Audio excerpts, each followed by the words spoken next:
Right.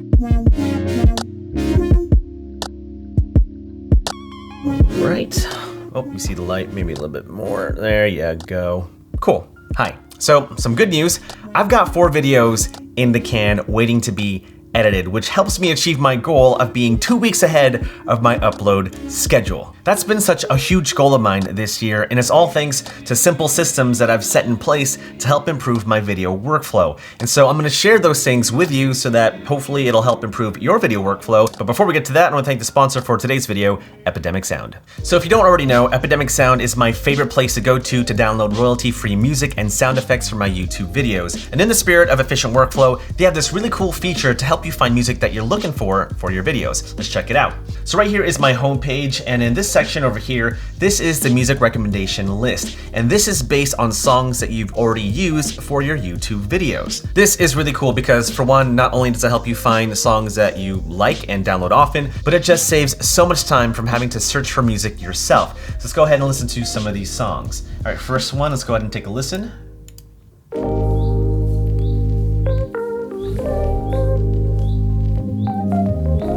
Yeah, I dig this a lot. Wait for it. Done. Okay, I'm downloading that for sure. So in less than a minute, I already found a song that I'm going to use for this exact video, which is awesome. And what's cool is that if you want to find a song similar to the one that you just listened to, you just hover over to this icon over here. It's the Find Similar icon. And with this feature, Epidemic Sound will help you find songs similar to the original song that you just listened to. And if there's a certain section of a song that you want to find similar songs to, then all you have to do is use this selection tool and just go to the section that you want to focus on. And with that, Epidemic Sound will help you find songs based on that selection. So let's go ahead and listen to a few.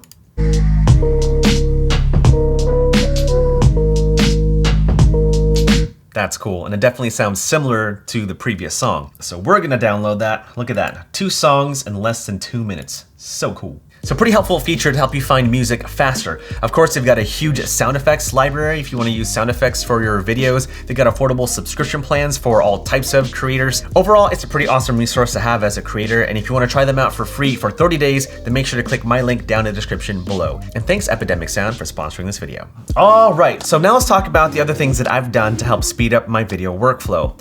First of all, I work in an organized space. Like, I have to. If my workspace is cluttered, then I can't function, I can't work. Like, there was a point a couple months ago where this room was filled with so many boxes and different products, and it just drove me crazy. And because it was so cluttered, it took so much time to like shuffle things all around just so I can have a filming space. So if you can, whatever workspace that you have, whether it's your own office or a section of a room, try to keep that space organized. Also, I don't know if you find this, but for me, I find that having an organized workspace just kind of helps clear my head, you know? Like if I see clutter everywhere, it stresses me out so much. And so I try my best to have an organized and clean workspace.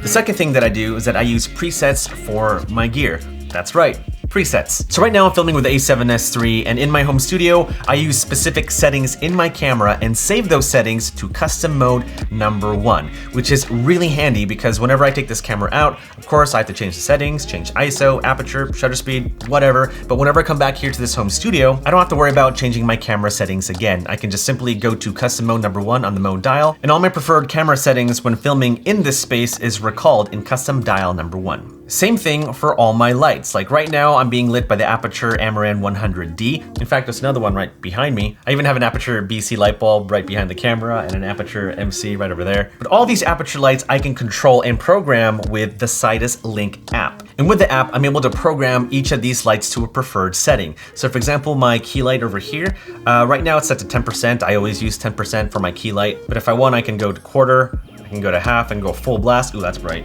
But because I've set presets for my lights, I can simply go to my presets section of the Sidus Link app, click on the talking head presets, press OK, and now all my lights are programmed for my talking head segments. It's a pretty cool app, and if you want me to do a video about how to program lights with the app, then let me know in the comments below. But yeah, presets for my camera, presets for my lights. Using presets is such a time killer, and I highly recommend using presets for your gear. And speaking of presets, I use presets in Premiere Pro for my audio and for my color grading to expedite the entire editing process. Not gonna lie, it's a pretty killer hack, and all I have to do is just drag and drop these presets onto my video clips and I'm done. I mean, obviously I have to edit the video, but as far as processing the audio and color grading, it's just a simple drag and drop. So yeah, whenever you can, use presets.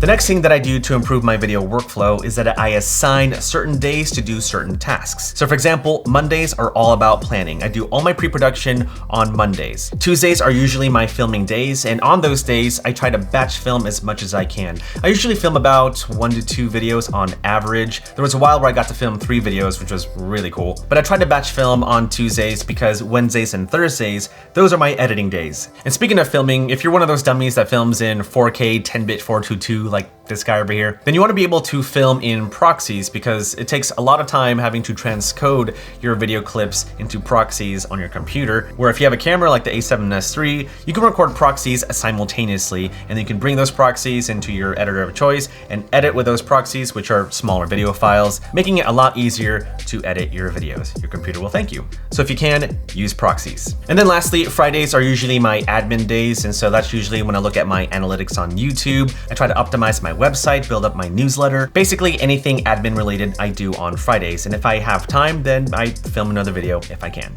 And to organize all my projects, I use a web app called Notion. I love Notion so much, and I know a lot of content creators use Notion as well, but basically whenever I have an idea for a video, whether it's a tutorial, a review, a vlog, or whatever, I write them down and organize it on Notion. And what's great is that there's a calendar view in Notion so that you can drag and drop potential videos for a Tuesday upload or a Sunday upload or whatever. Notion is great, it's free, highly recommend it.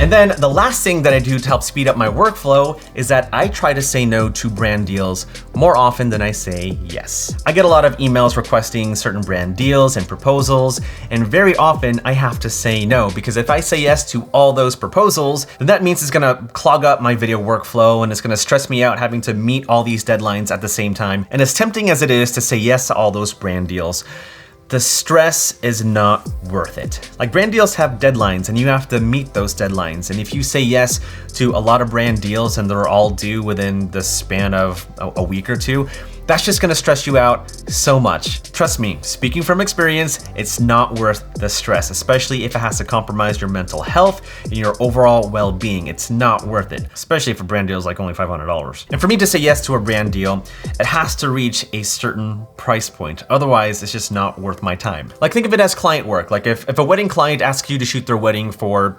$500, like, is it worth it? No. But if the budget was $5,000, then hey, let's talk. So for me, I always say no to any brand deal that doesn't reach a certain price point because honestly, it's just not worth my time. And is that it? I think that is it. So yeah, those are the things that I've done to help speed up my video workflow, and hopefully this helps you out as well.